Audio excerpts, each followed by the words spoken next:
people like me.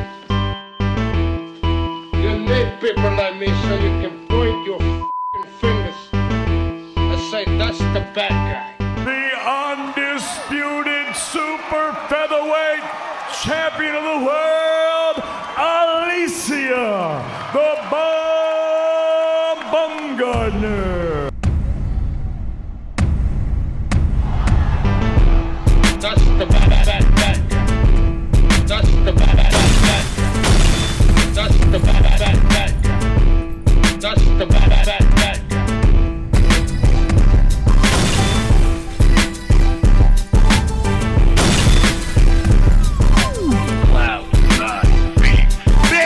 Welcome to the motherfucking relay. We're covering today's top boxing news.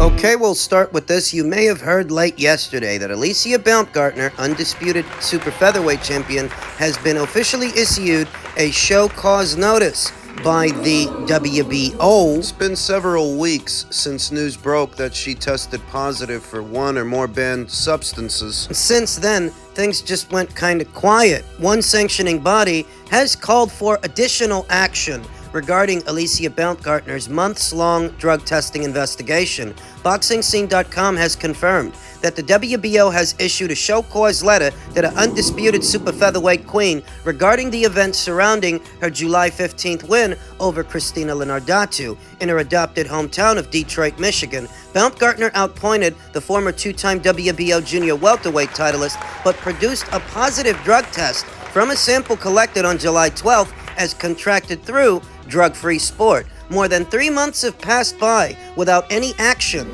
taken by the Michigan Unarmed Combat Commission, whose lead the other sanctioning bodies have been forced to follow. The WBO opted to take the lead to advance the matter as far as its rules will allow. They don't want to wait around anymore. It seems that up until now, the sanctioning bodies were waiting for some kind of finality from the MUCC, some kind of adjudication, but the WBO doesn't want to wait around anymore. The WBO stated Ms. Baumgardner is hereby ordered to show cause within 30 days upon issuance of this notice as to why the WBO World Championships Committee shall not recommend to declare the WBO Female Junior Lightweight Championship vacant and or take any other action They're talking about stripping her. deemed proper. WBO Championships Committee Chairman Luis Batista Salas stated to Baumgardner and her team in a ruling obtained by Boxing Scene, failure to comply with this order will result in this committee proceeding accordingly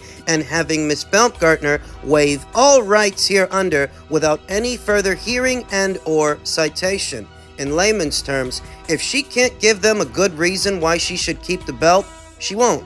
Baumgardner is promoted by Matchroom Boxing and advised by Keith Connolly, though she is currently handling the matter through her own legal team while also conducting a parallel investigation. All parties were included on the WBO notification, as well as Alex Dumbroff, head of business and legal affairs for DeBella Entertainment, who promotes Linardatu, and Benjamin Parker, licensing director for the Michigan Commission. Failure to comply with the order will result in Baumgardner being relieved of her WBO title and facing up to a 2-year banishment from participating in any WBO sanctioned bouts. The matter was first presented to the WBO on October 12th during the ratings portion of its annual convention, which was held in Punta Cana, Dominican Republic. Dumbroff expressed concern over the lack of movement in the investigation, which he argued its direct impact in Baumgardner's inability to defend her championship during that time. Baumgardner was placed under suspension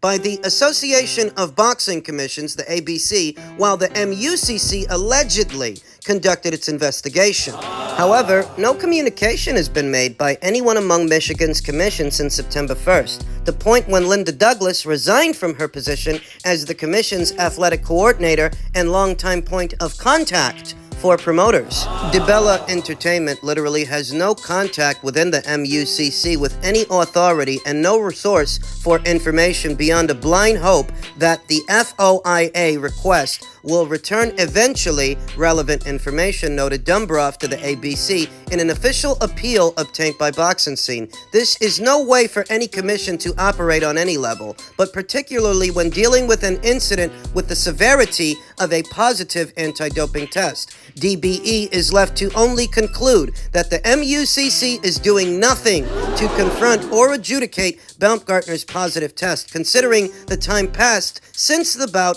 and the lack of any substantive action taken thus far by the MUCC. This would be unacceptable for any commission globally, but particularly a state commission member of the ABC. In layman's terms, they feel the MUCC aren't doing anything. It's been months. Dumbrov pleaded with the WBO to take action in hopes that it would free up the title. The sanctioning body denied the request solely on the basis that it lacks the authority to strip a reigning champion without allowing due process to play out, and thus was at the mercy of the presiding commission. It was agreed by all parties, however, that there existed the legal grounds to issue a show-cause letter. The WBO was prepared to rule on the matter during the convention before it was argued by a member of Baumgardner's immediate team that the undisputed champion reserved the right to review such matters before any action was taken.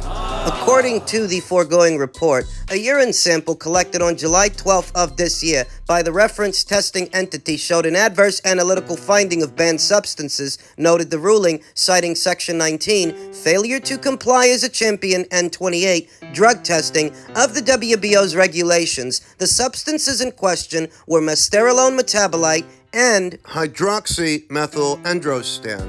One detected. The latter substances were confirmed as per the test report obtained by the WBO. Consequently, our intervention is warranted. So what happens now? She's probably going to lose that one, the WBO title, unless she can give them a good enough reason, show cause why she should keep it, and the MUCC's finality, or the lack thereof, will not suffice. They're not waiting around on them to do anything anymore. I myself thought it strange that the outcome of the match was not ruled a no contest, given the nature of this case and what we usually see in these situations, that if a fighter ends up testing positive for something after a match, the outcome is reversed. This one wasn't. It seems that, at least for the WBO, the MUCC is moving too slow. It's a legal matter now, and whatever headway they've made in the last 3 months of this investigation, if there has been one, they're going to have to produce something good enough to the WBO that will stay their hand. Pressure from the Bella Entertainment on behalf of Christina Leonardatu, who they represent, in tandem with pressure from the WBO,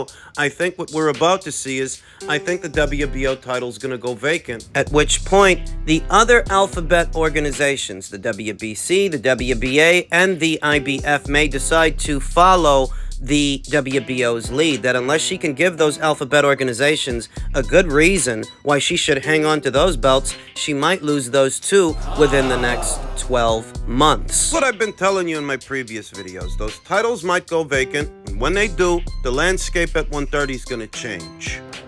I spoke to Bivol today, and Bivol said that he wants to have one fight and he wants to fight the winner. Can we make that happen? We know the WBC have been very strict and with their rulings regards to this whole war, but do you think we can make it for the sake of boxing? He say like this 2-3 years ago. He want to fight next with me, but he never fight me. He's lied.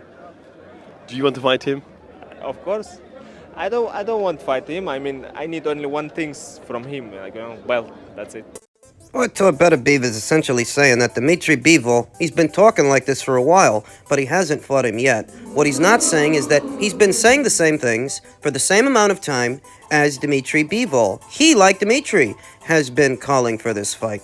As far as what was going on 2 or 3 years ago, it was Artur's promoter pouring cold water on the fight, saying that Dmitry is boring and that the fight with Artur has no glamour and no pizzazz. So understand that if they haven't fought yet, it's not one way. Most people will point to a failed set of negotiations from earlier this year, where Vadim Kornilov stated the offer to do the fight, was not serious. That's what most people are going to point to. But what they're not going to point to is Bob Arum earlier this year, towards the beginning, saying that due to the war between Russia and Ukraine, it's not the right time to do the fight. He's not going to pursue it. That it won't happen this year. So when you tell the story of why these two fighters have not fought yet, you need to tell the whole story on both sides. That's what you need to do to get the most accurate picture of why it hasn't happened, but why it still could. Very recently, Bob Arum and Frank Warren jointly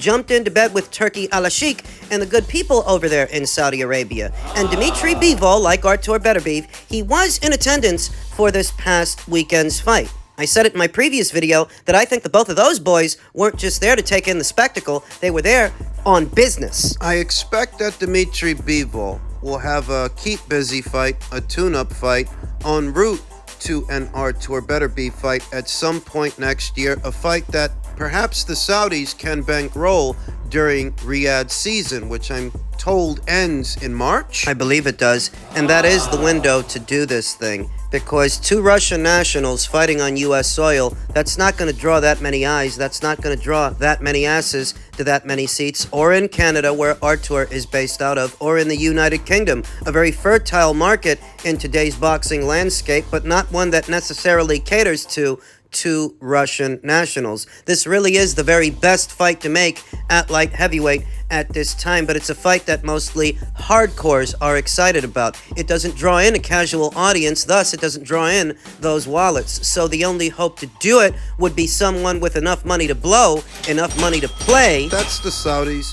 This is not a situation where I think one fighter is avoiding the other. I don't even put it on the fighters. I don't put it on Artur. I don't put it on Dmitry. Not in this situation. Not with these two. There are some instances where you can accuse one fighter of avoiding another, but I don't think that's the situation here. No, the situation here, I think, has more to do with the fighters' teams than the two fighters themselves. I don't think that Artur is afraid of Dmitry, and in spite of what some critics might have you think, I don't think that Dmitry is scared of Artur. In previous years, it was Dmitry that I saw pushing for the fight. And it was Artur's promoter pouring cold water over the goddamn thing. I may not hold Artur directly responsible for that, but rest assured, his side of things has its role to play in all of this. And I think that Bob Arum jumping into bed with the Saudis and doing business with them, that's what makes this a viable fight for the following year. There's just not a lot left for Artur Beterbiev to do beyond the Callum Smith fight, his mandatory title defense set to go down early next year. After that, if he's still unified champion, what's left? This would be the only fight left to make at light heavyweight, and I'm still hopeful that they'll make it. In men's heavyweight news, the continued fallout of this past weekend's fight, WBC President Mauricio Suleiman says Francis Ngannou is a solid boxer who deserves to be ranked by the World Boxing Council. All that really is Mauricio and the WBC trying to crash Francis's party. Mauricio Suleiman, the president of the WBC, said he's going to rank him in the top 10 because he's better than most of the heavyweights in the top 10. He said that in the ring. Dewey Cooper, who trains Francis Ngannou, trains fighters in both boxing and mixed martial arts, he said this to MMA Junkie. Suleiman was very impressed with what he witnessed from Ngannou and plans to make a recommendation for him to get ranked by his organization. What I personally witnessed last night was a solid boxer who deserves to be ranked by the WBC, and I will make such recommendations to the ratings committee, Suleiman said.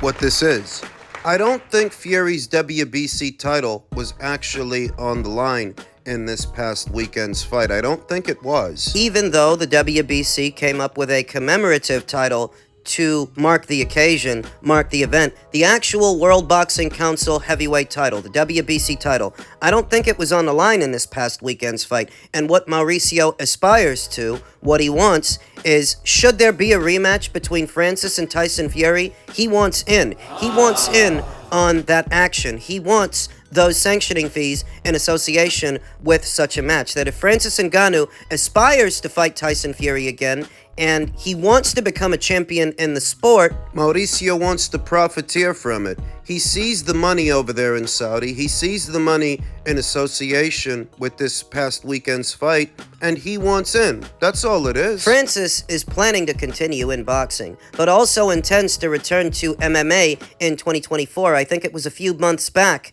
in May. Once Francis had parted ways with Dana White's UFC, he jumped into bed with the PFL. They have an arrangement to where in the sport of mixed martial arts, he'll be fighting under the PFL banner, but in the sport of boxing, he's free to roam. He's free to do whatever he wants to do. A level of autonomy that many of Dana White's fighters don't have. Many UFC fighters. He now has that as a PFL fighter, to have other boxing matches.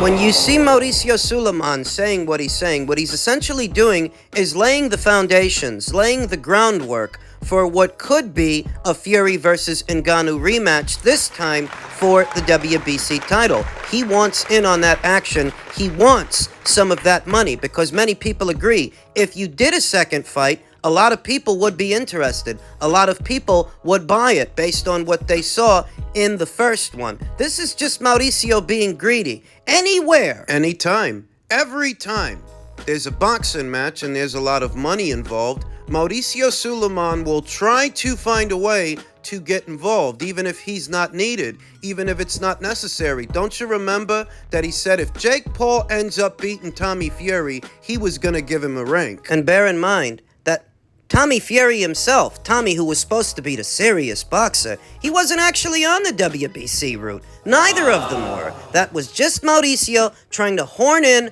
on their party, trying to get some of that money for himself. That's all it was. And that's all this is. They're saying that Francis Ngannou may return as soon as February of next year. We don't yet know if that's going to be in a boxing ring or the octagon. I'll tell you that unless Francis Ngannou plans on going the traditional route, climbing up the ranks and fighting in eliminators, which he really doesn't have to, unless he plans on doing that willingly, he doesn't actually need the WBC. He doesn't actually need the World Boxing Council to sanction all of his boxing matches moving forward because he doesn't need them to get a shot at Tyson Fury. He just got one without them, without a rank. So, if he ends up fighting a Deontay Wilder or an Anthony Joshua, one of these kinds of guys, he doesn't need the WBC's involvement, the WBC's blessing, i.e. the WBC's hand in his cookie jar, siphoning money away from his fight purse. In fact, the only time he should pay the WBC anything